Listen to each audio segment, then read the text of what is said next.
kasih buat penyertaan dan kasih setia Tuhan.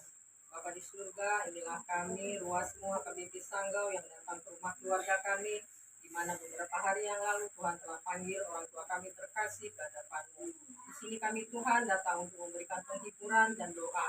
Kiranya Tuhan Engkau hadir di tengah-tengah kami, terlebih buat hamba-Mu yang akan menyampaikan firman-Mu. Biarlah Engkau urapi hamba lebih lagi di dalam keterbatasan hamba, Engkau saja yang berbicara. Terima kasih Tuhan, kami telah siap mendengarkannya. Hanya di dalam nama Tuhan Yesus Kristus kami berdoa dan mengucap syukur. Amin. Ayat firman Tuhan yang menjadi renungan kita di hari ini diambil dari 1 Tesalonika 4 ayat yang ke-13 dan 14. Saya akan bacakan buat kita semua.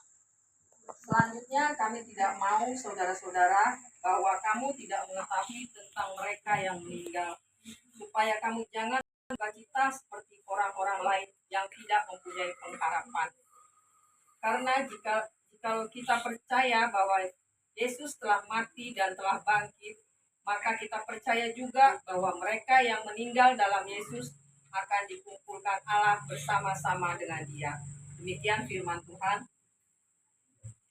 Renungan kita hari ini saya ambil temanya pengharapan bagi orang yang percaya. Saudaraku yang terkasih di dalam nama Tuhan Yesus Kristus, kehilangan seseorang yang sangat kita kasihi, yang sangat kita cintai, yang sangat kita sayangi memanglah sangat berat, sangat sulit bagi kita untuk mengikhlaskannya. Apalagi kalau orang yang kita kasihi, yang kita cintai itu ialah orang tua kita sendiri, suami kita sendiri, anak kita sendiri, saudara, ataupun sahabat kita sendiri. Sulit kita mengikhlaskannya. Rasa-rasanya memang kita tidak percaya, rasa-rasanya kita memang sangat sulit untuk mengikhlaskannya. Apalagi orang-orang itu adalah orang-orang yang kita cintai, yang kita sayangi. Kita mungkin butuh waktu yang lama untuk mengikhlaskannya. Ini juga pernah dialami oleh Abraham ketika istrinya Sarah yang dia cintai meninggal dunia. Dia juga meratapinya, dia juga menangisinya. Ini bisa kita baca di dalam Kejadian 23 ayat 1. Dikatakan di sana bahwa Abraham meratapinya, menangisinya. Karena apa? Karena dia begitu menyayangi istrinya Sarah. Jadi kasih Tuhan Yesus itu senantiasa ada bersama-sama dengan kita. Dan ada satu fakta yang harus kita ingat, saudara-saudaraku, yaitu kematian tidak bisa kita hindari. Tidak ada seorang pun yang bisa menghindari kematian, apalagi menolaknya. Cuman kita sebagai manusia sering kita memperpanjang masa hidup kita di dunia ini. Misalnya kalau kita sakit, pasti kita akan berusaha untuk berobat sampai ke luar negeri. Mungkin itulah cara kita sebagai manusia untuk memperpanjang atau mengulur-ulur masa hidup kita. Tapi kalau sudah waktunya kematian itu datang menghampiri kita, kita tidak bisa menolaknya lagi. Nah, untuk itu saudaraku, kita tidak bisa menolaknya lagi dan kita harus menghadapi semua itu. Setiap orang akan datang mengalami kematian. Cuma caranya saja yang berbeda-beda, waktunya saja berbeda-beda. Jadi untuk itu saudara-saudaraku, kapanpun kematian itu datang menghampiri kita, kapanpun kematian itu menjemput kita, kita harus siap. Karena apa? Seperti yang dikatakan pemazmur tadi disampaikan dari Pak Halado dalam Mazmur 116 ayat 15 dikatakan, berharga di mata Tuhan kematian orang yang dikasihinya. Maksudnya di sini berharga kematian orang yang dikasihinya. Kematian itu bukan suatu kesialan. Kematian itu adalah pertemuan kita dengan Tuhan. Tuhan memanggil kita untuk bertemu dengan Dia, bersama-sama tinggal di surga. Nah, kita yang di dunia ini harus siap apapun, kapanpun Tuhan memanggil kita. Karena kita adalah murid Tuhan, kita adalah umat Tuhan.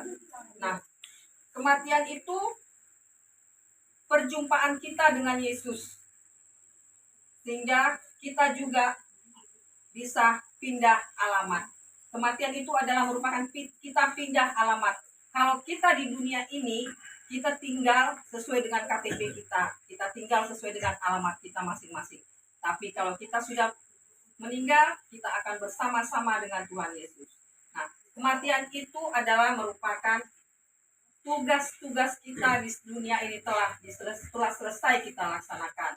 Makanya Tuhan memanggil kita untuk bertemu kepadanya, untuk kita bersama-sama tinggal di surga bersama dengan Dia. Untuk itu, saudara-saudaraku, kita sebagai orang percaya, orang yang berpengharapan, kita harus percaya kalau kita pun dipanggil Tuhan, kita punya pengharapan, kita akan bersama-sama dengan Tuhan di surga untuk bertemu dengan Dia. Jadi, saudara-saudaraku yang terkasih, di dalam nama Tuhan Yesus Kristus, kita adalah orang-orang yang berpengharapan, orang-orang yang percaya, yang punya pengharapan, bukan hanya waktu kita tinggal di dunia ini, tetapi saat kita dipanggil oleh Tuhan pun, kita adalah orang-orang yang punya pengharapan, karena kita percaya Kristus yang akan membawa kita masuk dalam kerajaan surga. Amin. Demikian firman Tuhan. Kita berdoa. Bapa di surga, di dalam kerajaan surga, kami datang kepadamu. Kiranya Tuhan, Engkau senantiasa menguatkan kami, membimbing, menuntun kami ya Bapa, terlebih-lebih mengenai firman-Mu yang mengajarkan kami untuk kami senantiasa boleh berpengharapan kepadamu. Kami juga mau berdoa Tuhan buat keluarga di rumah ini. Kiranya Tuhan, Engkau berikan mereka kekuatan, Engkau berikan mereka kesehatan di dalam menghadapi semuanya ini. Kami percaya Bapa, penyertaan-Mu senantiasa bagi keluarga di tempat ini.